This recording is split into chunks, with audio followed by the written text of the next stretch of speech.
When I first took my son into the woods, I thought distance would protect him. I spoke little, taught him only what survival required. But silence shapes a child more than words. He watched every decision, every act of violence, every restraint I failed to show. I thought I was teaching him strength.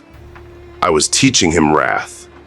Tell me, Batman, what have you taught your boy? That the world doesn't forgive. I trained Robin to survive the way I couldn't as a child. I armed him, sharpened him, gave him clarity. Discipline, fear, control. Those were my lessons. I told myself it was protection. But when I saw him leap into battle without hesitation, I realized I hadn't trained him to live. I'd trained him to endure me. Role models don't always create successors. Sometimes they create survivors. I watched my son question every command. He saw the monster beneath the father, and he despised it. I thought his defiance was weakness. It was strength. He refused to become me. That rebellion saved him. You teach your boy obedience, but have you taught him choice? The difference between a soldier and a son lies in whether he can say no. Choice gets people killed. Jason learned that when he ran off alone. Dick learned it when he thought hope could outshine the city's decay. Every time they followed their own path, the world punished them.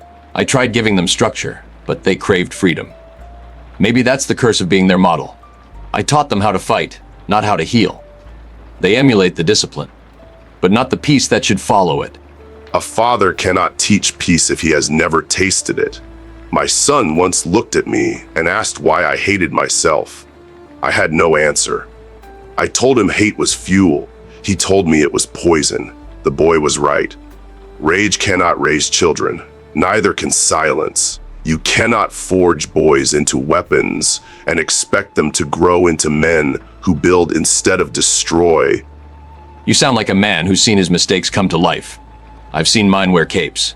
Each Robin carries a part of my failure. They mimic my methods, inherit my obsessions, chase ghosts I should have buried. I wanted them to be better. Instead, I passed down scars disguised as lessons. I warned them not to be like me. But warnings from the broken are only invitations to bleed the same way. Then break the cycle. I thought my son needed protection. What he needed was guidance. I gave orders where I should have given reasons. When he saw my temper, he learned that power was permission. That is how boys lose themselves, when strength becomes the only language they understand. You built an army of Robins. But did you ever teach them what to do when the war ends? The war never ends. That's the truth I hid from them. Every villain defeated grows a successor. Every victory births another wound. I told them that's what being a hero demands. Endless vigilance.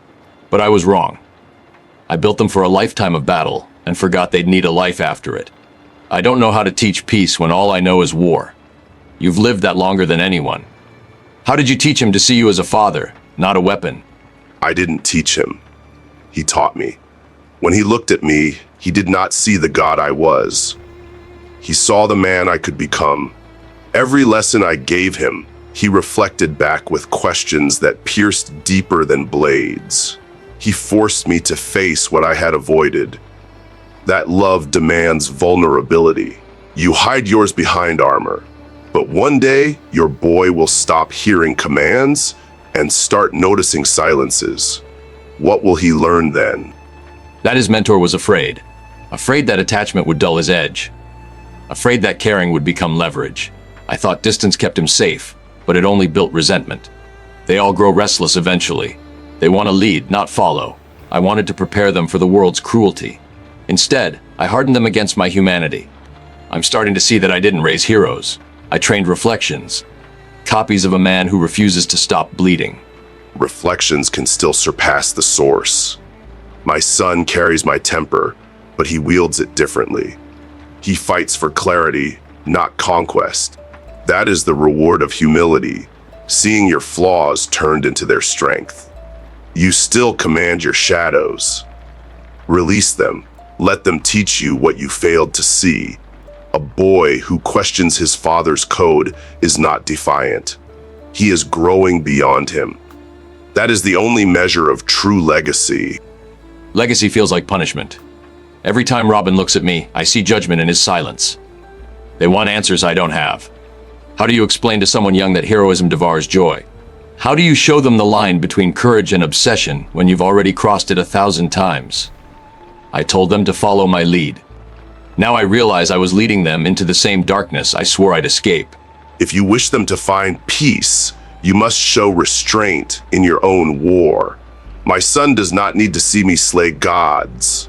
He needs to see me forgive myself for doing so. That is what boys learn from fathers. Not how to conquer, but how to stop conquering.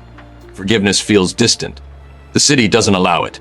Every night reminds me why I can't rest. Still, I hear your point. I wanted my Robins to grow past me, but I never gave them a version of me worth surpassing. I gave them precision, not empathy.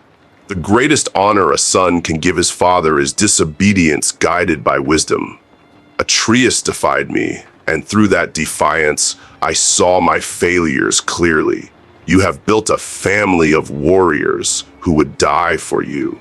Teach them instead to live without you. If they stand on their own, you have succeeded. If they only stand behind you, your legacy is prison, not progress. You've given me something I can't ignore. I trained them to fight beside me, not beyond me. Every Robin deserves to find his own dawn.